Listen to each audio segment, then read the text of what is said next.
உங்கள் வீட்டில் நீங்கள் என்னதான் பூஜை புனஸ்காரம் செஞ்சாலும் வீட்டில் மனக்குழப்பமும் துன்பமும் செல்வமும் பெருகாமல் இருந்துச்சுன்னா அதுக்கு நீங்கள் செய்கிற சின்ன சின்ன தவறுகள் தான் காரணமாக இருக்கலாம். நீங்கள் அதை சரி செஞ்சு கொண்டாலே போதுங்க, உங்கள் வீட்டில் உள்ள அனைத்து பிரச்சனைகளும் சரியாகி தரித்திரம் நீங்கி பொருளாதாரம் மேம்படும். இந்த வீடியோவில் உள்ள மாதிரி விஷயங்களை நீங்கள் செஞ்சாலே வீட்டில் உள்ள அனைத்து பிரச்சனைகளும் நீங்கி செல்வம் பெருகும். என்னென்னன்றதை பார்க்கலாம் வாங்க. ஃபஸ்ட்டு நம்ம எப்போயுமே வீடு துடைக்கிறப்ப கொஞ்சமாக கல் உப்பு சேர்த்து நம்ம வீடு துடைக்கணுங்க. இந்த கல் உப்பு எதற்காக சேர்க்கணும்னு பார்த்தீங்கன்னா நம்ம வீட்டில் உள்ள கண் திருஷ்டிகளெல்லாம் போக்கும், அதுக்காண்டி தான் கல் உப்பு சேர்க்குறோம். அது மட்டும் இல்லைங்க, செவ்வாய் வெள்ளிக்கிழமைகளில் நம்ம வீடு துடைக்கக்கூடாது. ஏன் துடைக்கக்கூடாதுன்னு பார்த்தீங்கன்னா அது நம்ம வீட்டில் உள்ள மகாலட்சுமியை வெளியே அனுப்புகிறதா அர்த்தம். எப்பயுமே ஒரு விளக்கு ஏற்றக்கூடாது, ஒன்றுக்கு மேற்பட்ட விளக்குகளை தான் ஏற்றணும். அதுதான் நம்மளோட செல்வத்தை ஈர்க்கும். குத்து விளக்கு ஏற்றினீங்கன்னா 2 முகம் செல்வத்தை ஈர்க்கும். ஒரு முகமாக ஏற்றக்கூடாது, குறைந்தது 2 முகமாக ஏற்றணும். அதுவும் ஒரு திரி போட்டு ஏற்றக்கூடாது, 2 திரியை ஒன்றா சேர்த்து ஏற்றணும். தினமும் வீட்டில் விளக்கு ஏற்றுறது ரொம்ப நல்லதுங்க. வீட்டில் உடல்நிலை சரியில்லாதவங்க செவ்வாய்க்கிழமை, வெள்ளிக்கிழமை, ஞாயிற்றுக்கிழமை இந்த 3 கிழமைகளிலும் தொடர்ந்து விளக்கு ஏற்றினால் அவர்களுடைய உடல்நிலை சரியாகிவிடும். வீட்டில் எப்பயுமே பீரோவும் சரி பணப்பெட்டியும் சரி தென்மேற்கு திசையை நோக்கி தாங்க வைக்கணும். அதுதான் செல்வத்தை ஈர்க்கும்.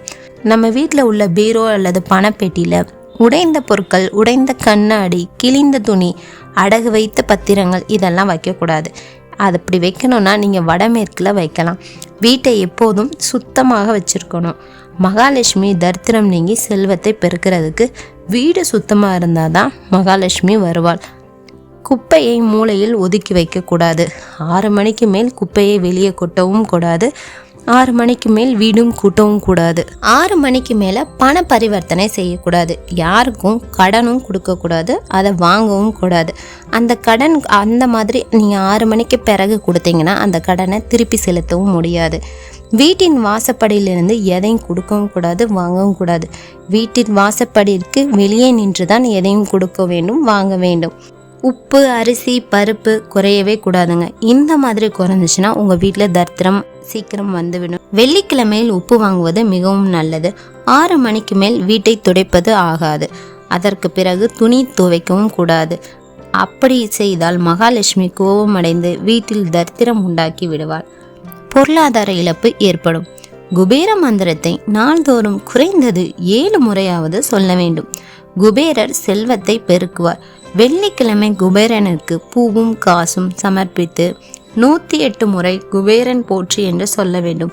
குடும்பத்துடன் வணங்கி வந்தால் வீட்டில் உள்ள தரித்திரம் நீங்கி செல்வம் பெருகும். இவ்வாறு வாரந்தோறும் செய்து வர குபேரலட்சுமியின் அருளால் உங்கள் வீட்டில் எல்லா செல்வங்களும் வந்து சேரும். ஒரு கைப்பிடி பச்சரிசி பசுவுக்கு ஊற வைத்து அதனை மறுநாள் காலையில் கொடுத்தால் கடன் தொல்லை நீங்கும்.